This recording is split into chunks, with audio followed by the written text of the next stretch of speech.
Hi, Mr. X with glossary term solid. One of the things that we get into difficulty with is whether or not the thing is hollow, like a cylinder. Is a cylinder like a drinking straw, or is a cylinder more like a round pencil, like a dowel rod? So I want you to think about a sphere, and I want you to think about a beach ball. I hope you've seen a beach ball. Maybe you've taken one to the beach, kicked it around over the sand, maybe even had a game of volleyball with it. Well, this particular graphic looks like the ball is inflated very smoothly. It's got a lot of air in it. It's very smooth. Let's say it's a perfect sphere. Neglecting the fact that there's more pressure inside the ball than outside. And there's pressure outside, atmospheric pressure. What is the sphere?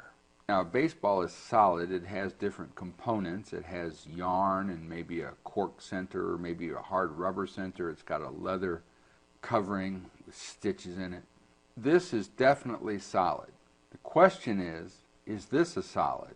Well, isn't it hollow, empty, full of air? Does that still make it a solid? Well, we can have solid spheres and we can have spheres that are hollow. They're both solid. That's the difficulty with this term. The beach ball is a solid.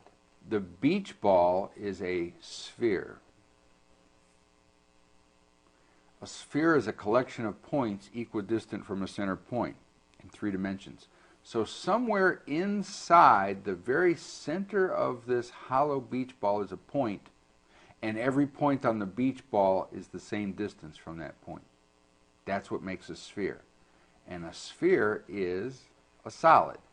Even though it might be hollow, empty, or full of air, it's still a solid. And of course, so is the baseball, which is solid. Enjoy hundreds of lessons in the language of math at MrXMath.com.